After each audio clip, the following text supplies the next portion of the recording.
훌륭한 지도자는 가정의 지도자든 교회 지도자든 회사의 지도자든 나라의 지도자든 그 구성원들이 위기에서 절망스러워할 때 어떤 방법을 통해서든지 희망을 주는 사람이라고 그럽니다.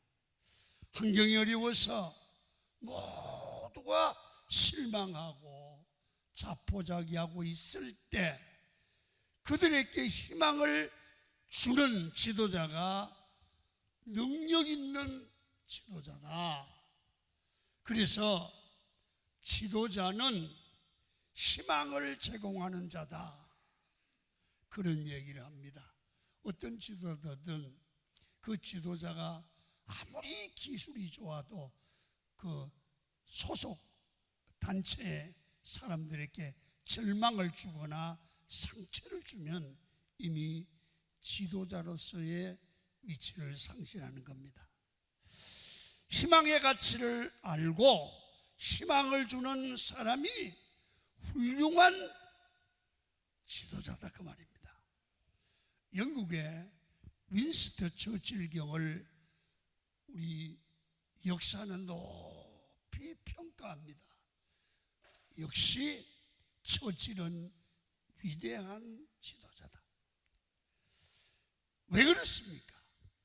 영국이 절대절명의 위기에 처했을 때 모든 국민들에게 처칠의 연설은 희망을 주었습니다. 그의 연설을 들으면 야, 우리도 희망이 있다, 이런 마음이 솟았다는 거예요.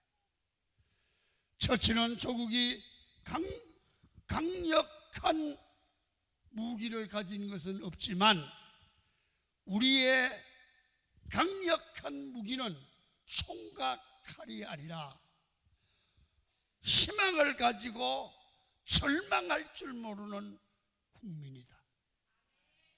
이게 강한 무기다. 여러분, 그는 우리에게 희망이 있는 한 어떤 어려움도, 나라의 어려움도 이겨낼 수 있다고 말했습니다. 하나님을 믿는 사람은 소망의 사람입니다. 왜? 우리가 읽고 듣고 하는 이 말씀이 소망의 말씀입니다.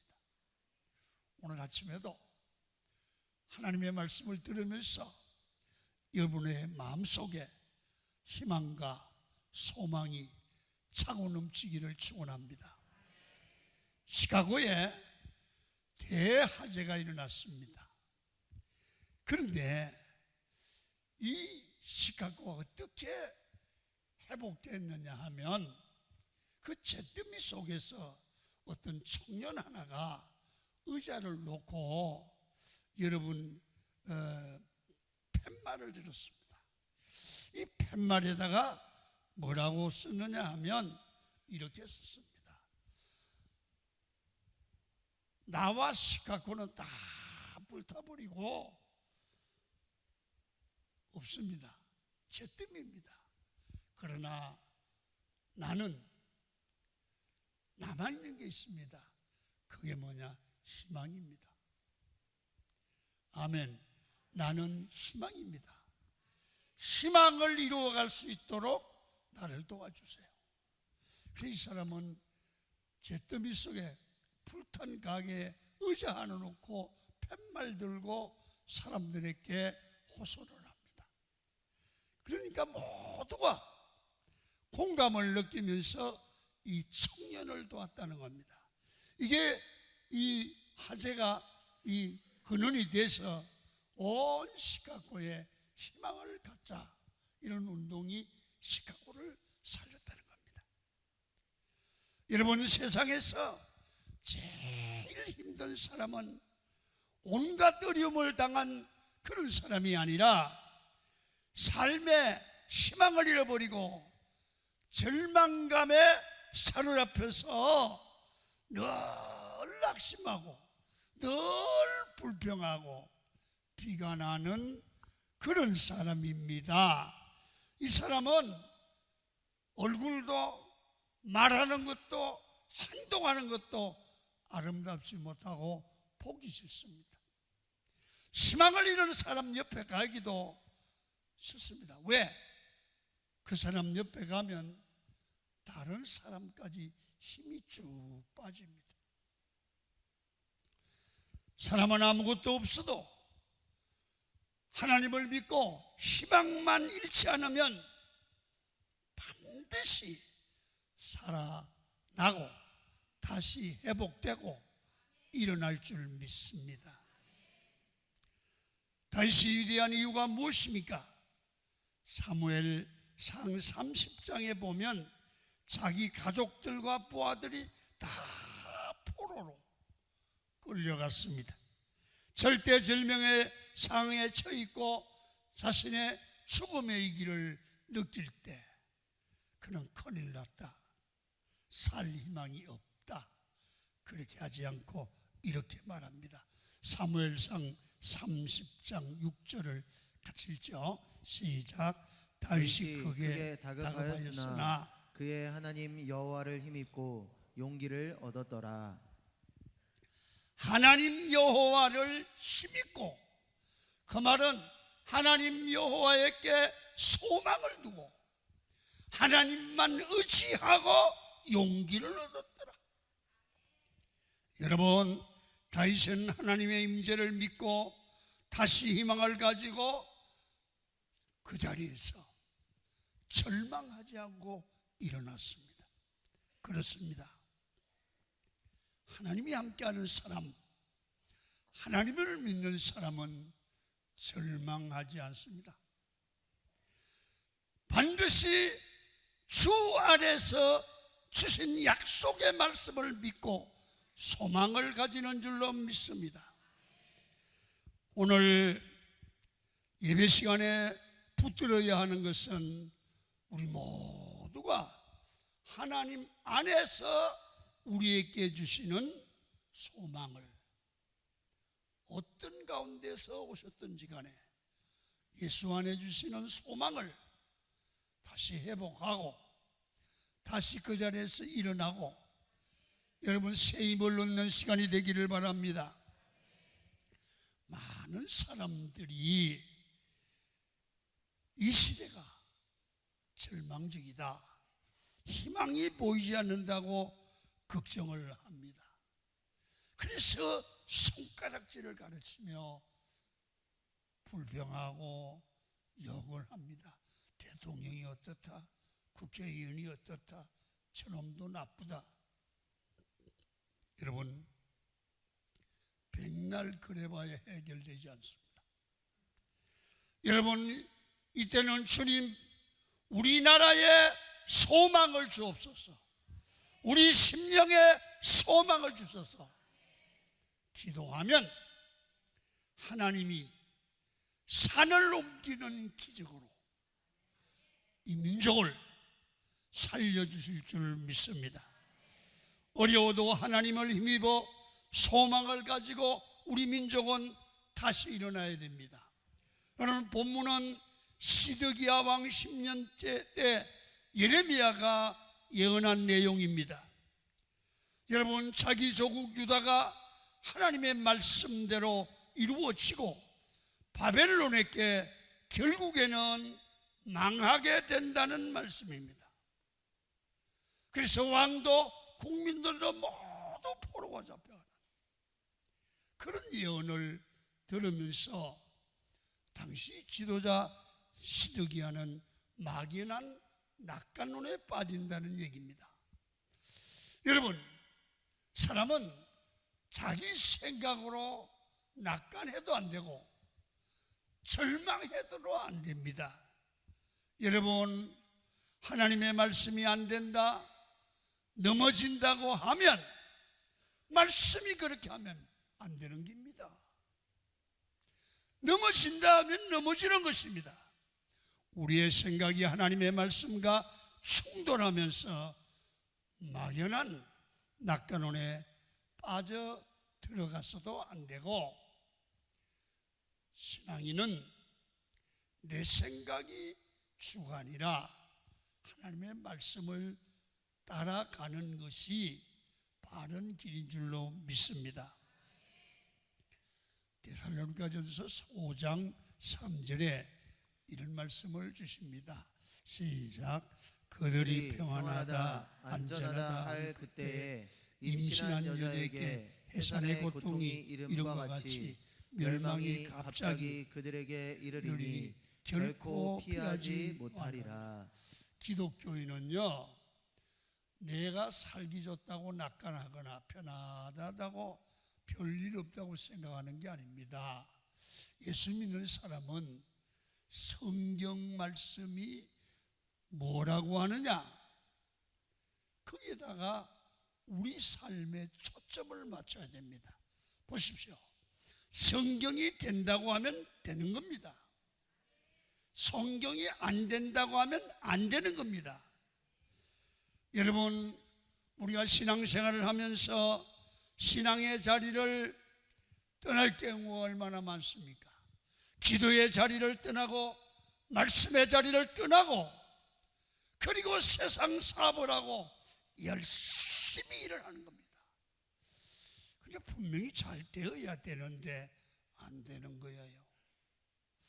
계산을 하면 잘 되는데 결말이 열매가 없는 거예요. 하나님은요, 우리에게 우연으로 이런 상황을 주시는 게 아니거든요.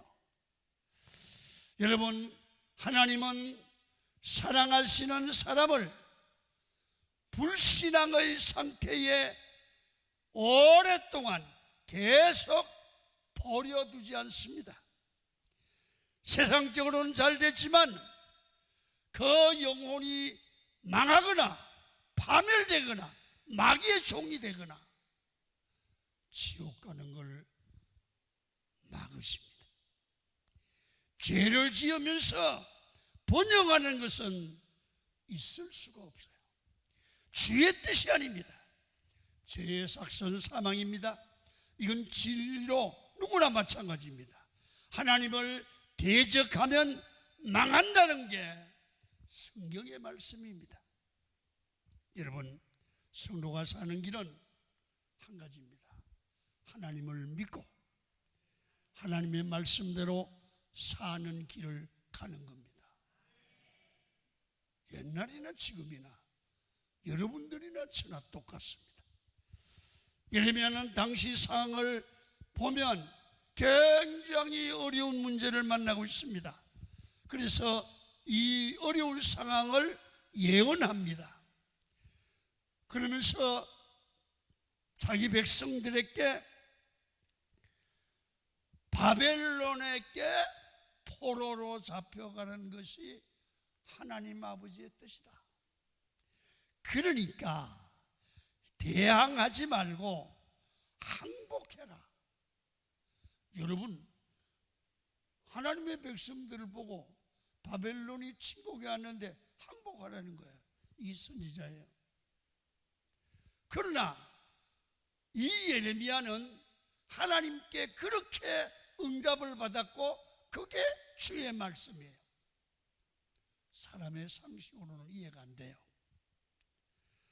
바벨론에 포로로 끌려가라는 거예요. 거기서 말을 듣고 살다가 하나님께 순종하고 불순종한 자들의 차이가 무엇인가를 깨닫고 새로운 하나님의 백성이 되라. 깨닫고 변하여 주의 백성이 되면 하나님이 바벨론 포로에서 돌이키리라. 이게 주의 뜻이에요. 여러분, 바벨론이라는 도구를 통해서 이스라엘 백성들을 하나님의 백성으로 고치시는 게 하나님의 뜻이고 하나님의 방법이라는 거예요. 여러분, 우리의 삶에서 때로는 우리가 하나님 앞에 불순종할 때 하나님은 때로 고난 속으로 끌고 가서 우리가 고통을 당하면서 깨닫습니다. 내가 주의 말씀대로 못 살았구나. 하나님의 뜻대로 못 살았구나를 고난을 통과하면서 깨닫게 되고 고치게 되지요. 그래서 결국은 그 고난을 통과하고 나면 하나님의 백성의 위치를, 믿음의 위치를 회복하고 돌아오게 되는 줄로 믿습니다. 여러분, 성도가 지금 당하는 고난이 이스라엘 백성의 애굽의 고난, 바벨론의 고난이라는 것입니다. 그래서 고난을 통해서 죄악을 버리고 거룩한 백성으로 살도록 만드신 겁니다. 이게 하나님의 일하시는 방법이라면 예수 믿는 사람들의 시각은 고난 중에도 나와 함께 하시는 하나님을 바라보고 절망 아니라 소망을 가져야 된다는 거예요. 우리는 포로로 끌려가면 영원히 망한다고 생각을 하기 쉬운데요, 망하지 않습니다.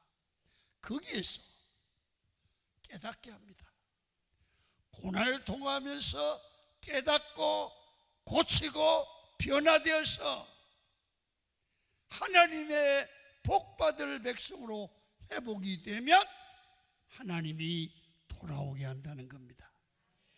오늘 그 메시지를 예레미야가 우리에게 전하고 있습니다. 다시 돌아온다는 소망을 어떻게 오늘 본문에서 표현을 하느냐 하면 아나돗의 밭을 산 얘기를 통해서 말씀합니다. 예레미야가 감옥에 갇혀 있습니다. 그런데 숙부의 아들, 사촌이지요, 이 하나멜이라는 사람이 이 예레미야를 찾아왔습니다. 보세요. 32장 7절입니다.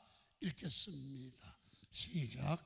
보라, 내 숙부 살룸의 아들 하나멜이 내게 와서 말하기를 너는 아나돗에 있는 내 밭을 사라.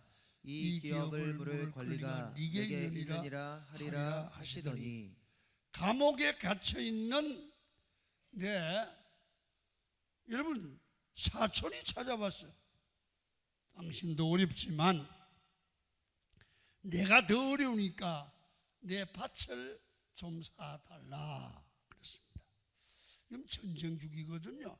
바벨론과 전쟁이 한창인데 많은 사람들이 바벨론으로 포로로 잡혀가는데, 여러분, 이때 밭을 사서 뭘 해요?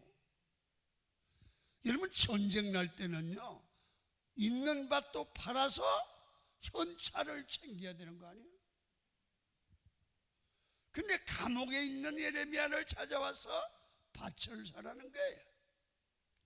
그런데 여러분, 나라가 망하면 없어질 땅을 예레미야는 아나돗의 밭을 사는 거예요. 여러분, 이 말은 무슨 말입니까? 예레미야는 땅을 파는 하나멜보다하고 예레미야는 똑같은 유대인이지만 생각의 차이가 있는 거예요.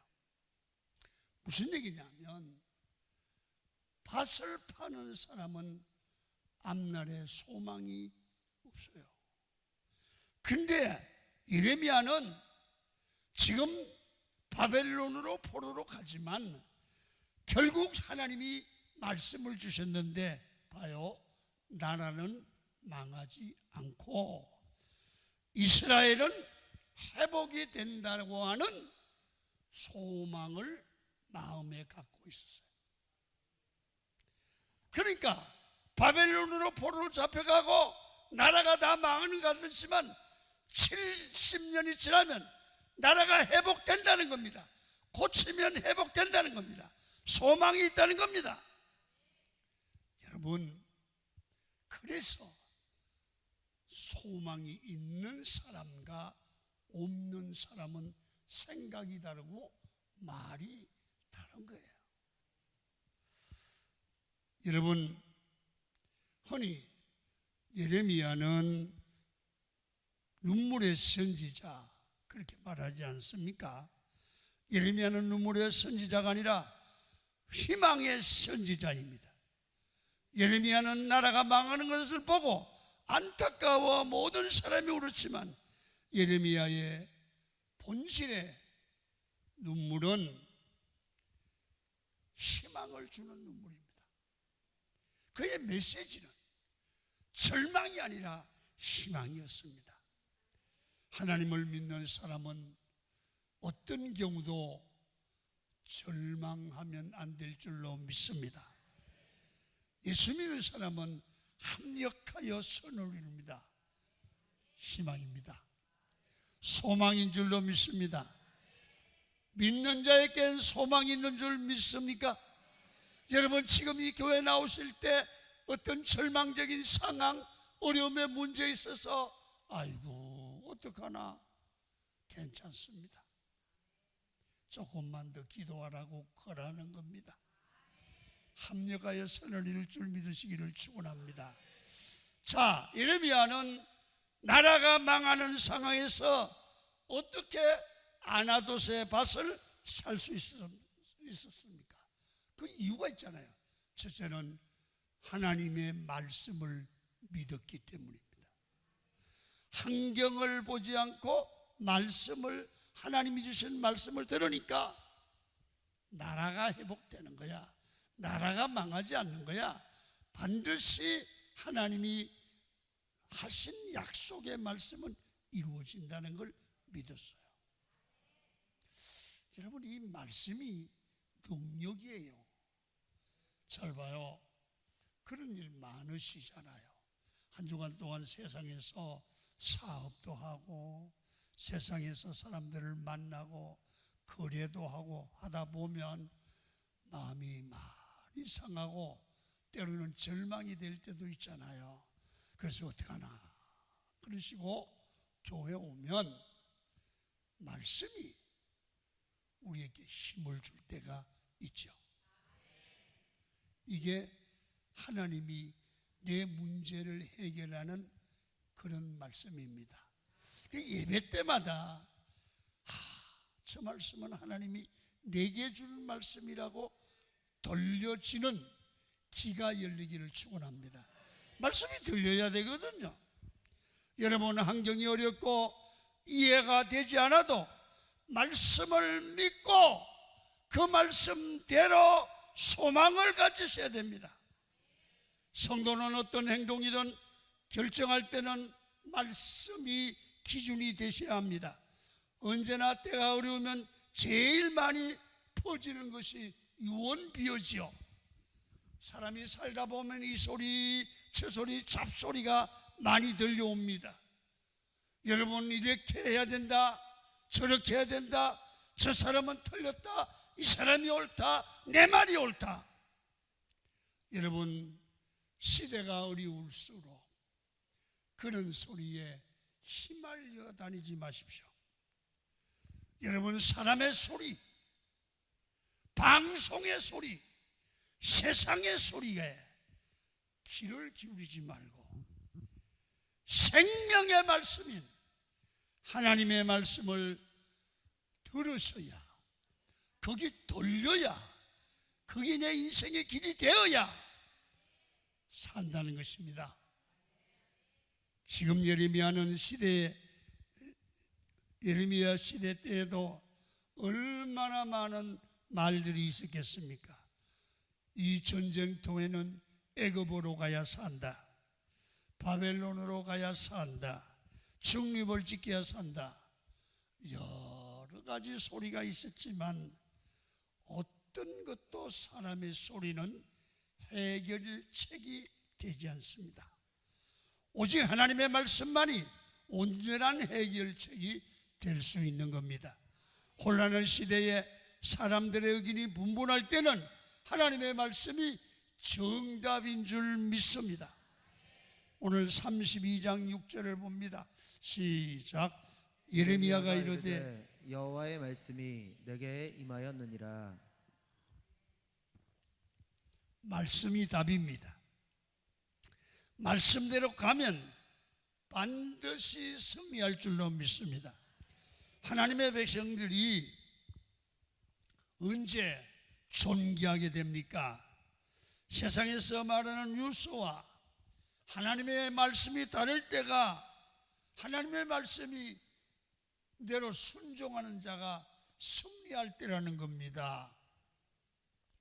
대부분의 사람들이 세상의 뉴스를 따라갈 때 하나님의 복받을 백성은 뉴스를 따라가지 말고 여론을 따라가지 말고 말씀 따라가면 사는 길이 열리고 하나님이 책임질 줄 믿습니다.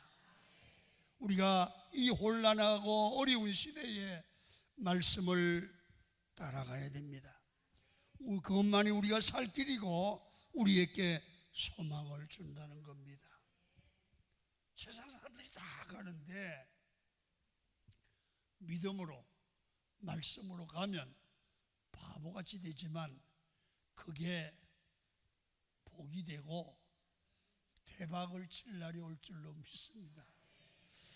노아 시대에도 모든 사람들이 시집가고 장가가고 놀고 먹고 마시고 사고 팔고 평안하다 안전하다 아무 문제가 없다고 할 때 노아와 그의 8 식구만 하나님의 말씀을 들었습니다.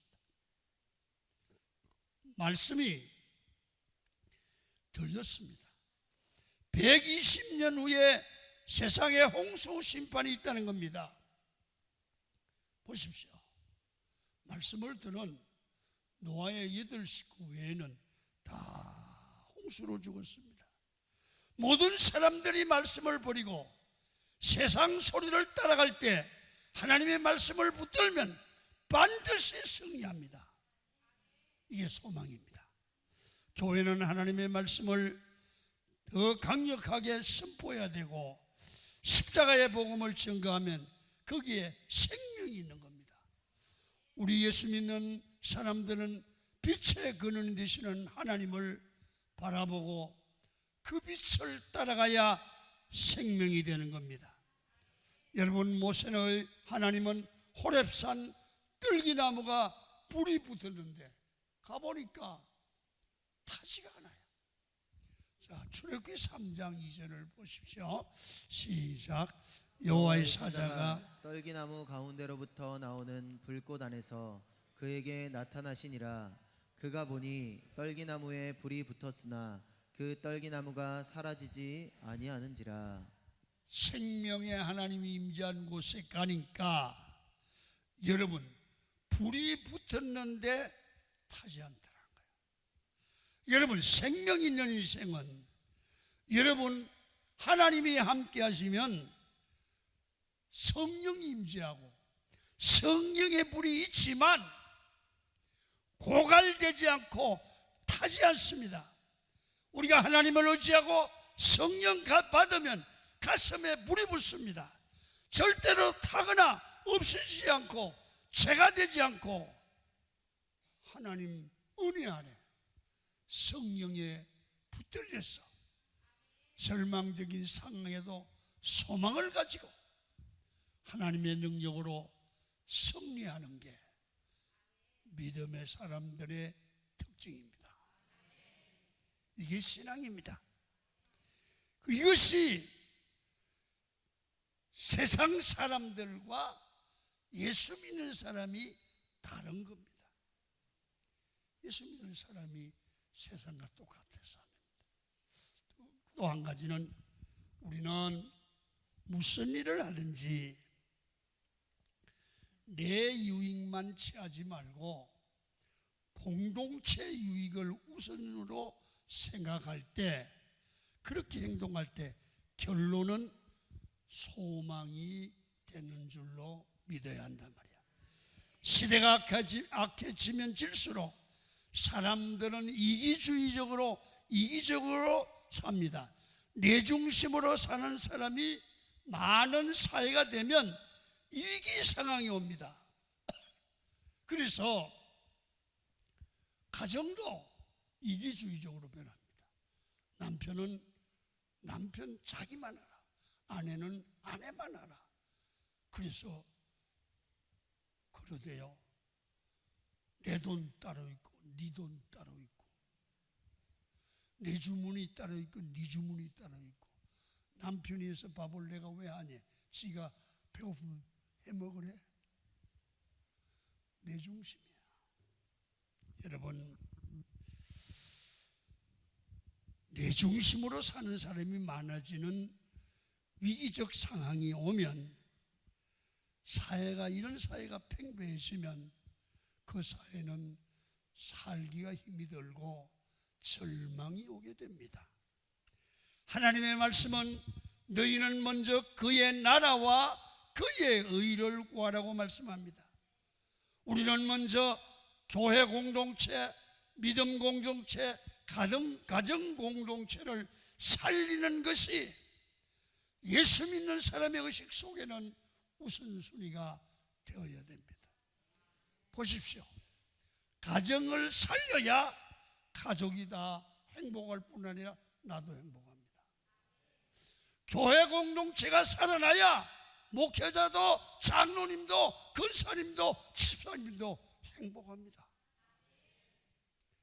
여러분, 지금 예레미야가 땅을 사서 매매 문서를 둘 때를 보면 공동체를 살리는 몸부림이 있습니다. 매매 정서를 2개씩 준비하라는 겁니다. 봉인한 것을 자기가 가지고 있고, 봉인하지 않는 것은 다른 것을 가지고 오라는 겁니다. 하나는 영구 보존하고 하나는 공개하겠다는 겁니다. 공개하는 이유가 뭘까요? 여러분, 이 문서를, 매매 정서를 공개함으로 말미암아 많은 사람들이, 야, 이 전쟁통에도 땅을 사네, 하나님의 선지자가 이런 일을 하네. 여러분, 그러면서 희망을 잃지 않고 내가 왜 아나돗의 밭을 샀는지 백성들에게 널리 알렸어. 우리는 희망이 있다 이거야. 하나님이 우리에게 약속하셨다 이거야. 지금은 포로로 잡혀가지만 하나님은 이 민족을 다시 돌이켜 살려내고 나라를 회복할 날이 온다. 다시 말하면 절망이 아니라 소망이다. 공동체가 절망을 가질 때는 혼란을 가져옵니다. 그러나 어느 단체나 희망이 있으면 어떤 어려움도 이겨냅니다. 환자들이요, 의사가 이러는 거야. 아유, 아주머니 암인데요 3개월밖에 못 살았어요. 이러면 3개월 안에 죽어요. 병으로도 죽지만 절망해서 죽어요. 근데 이러면 3개월 안에 죽을 것 같아도 괜찮아요. 왜 죽긴 죽어요? 생명은 하나님이 주관하는데 이러면 안 죽어요? 왜? 육체적인 어떤 질병보다 다 무서운 질병이 절망감이에요. 절망감이에요. 나는 우리 집사람을 치유할 때 늘 기도해주고 그랬어요. 손을 얹으면 나으리라고 그랬다. 오늘 당신이 낫는다고 고백을 해라. 나를 따라해라. 근데 그냥 위태위태하면서 살아나더니 요새는 밥을 나보다 더 잘 먹어요. 희망을 가져야 돼요. 희망을 가져야 돼요. 여러분 기억하세요. 우리 예수 믿는 사람에게는 희망이 있습니다. 여러분 반드시 우리는 하나님이 나와 함께 계시고 하나님이 나를 버리지 않는 한 나는 망하지 않고 절망하지 않고 소망이 있다는 겁니다. 여러분 예레미야가 공동체에 자기 믿음의 근거를 용기 있게 전달했습니다. 그렇습니다. 말씀을 정리합니다. 우리는 어려움을 안 당할 수가 없죠. 어려움을 당할 때 우리 삶의 소망의 길이 어디에 있습니까? 어디서 찾아야 됩니까? 주 안에 있습니다. 하나님께 있습니다. 절망할 때는 하나님의 말씀을 들어야 삽니다. 인생의 길을 바로 가야 됩니다. 여러분, 아프리카의 선교사가 여행을 가는데 아프리카 밀림 지역에 가이드를 사서 목적지로 가는 겁니다. 근데 이 가이드가 밀림을 가는데 어디로 가는지 그냥 길도 없습니다. 그래서 가이드에게 돈만 뺏기고 이 가다가 죽는 거 아닌가 그런 생각이 들어갔죠. 그래서 가이드에게 선교사님이 물었어요. 길을 알고 가시는 겁니까? 그러니까 가이드가 알죠. 지도가 있습니까? 밀림에 무슨 지도가 있습니까? 그러면 어떻게 할 겁니까? 어디로 가는 겁니까? 어떤 방향으로 가는 겁니까? 그랬더니 이 사람이 이렇게 말했습니다. 걱정하지 마세요. 내가 길이에요. 가이드가 그 산의 내용을 다 안다는 겁니다. 내가 길이라는 거야. 나를 따라오면 된다는 거야. 여러분, 선교사는 모르지만 그 가이드는 그 밀림 속에 어떤 나무가 있고 길을 흔히 안다는 거죠. 그러니까 길이 없어도 자기가 길이라는 거야. 여러분, 우리 인생에 예수님도 우리 인생 모든 문제를 설명하면서 이렇게 말합니다. 내가 곧 길이다. 내가 진리다. 내가 생명이다. 예수님이 우리 인생의 길이고 진리고 생명이고 소망입니다. 그걸 지금 만천하에 알리고 있는 것입니다. 우리의 미래는 예측하거나 맞추는 게 아닙니다. 확실한 것은 예수님을 따라가면 길이 보이고 삶의 소망이 넘치게 되는 것입니다. 정글에는 길이 안 보이지만 가이드만 따라가면 길이 생기듯이 이 세상을 길이 안 보이지만 예수님이 길이기에 우리 믿는 사람은 주님 따라가면 길이 보일 줄로 믿습니다. 지금 예레미야가 선포하는 메시지가 그것입니다. 하나님이 우리의 길이 되시고 소망이 된다. 우리는 예수 안에 있는 인생의 소망이 있는 것을 오늘 말씀을 통해서 분명히 하시기를 바랍니다. 어떻게 할지 모르겠다. 예수 안에 있습니다. 기도하면 됩니다. 예수님께 응답받으면 될 줄로 믿습니다. 그래서 생명의 말씀을 떠나는 인생은 망합니다. 바른 생명의 길을 알지 못하면 방황합니다. 지금 세상이 너무 힘들어서 모두 절망하고 있지만 이 어려울 때는 하나님 안에서 주시는 약속을 붙들고 주님을 바라보고 따라가면 그게 소망입니다. 그게 영생입니다. 그게 승리인 줄 믿으시기를 축원합니다. 찬송하고 마치겠습니다. 찬송 95장입니다.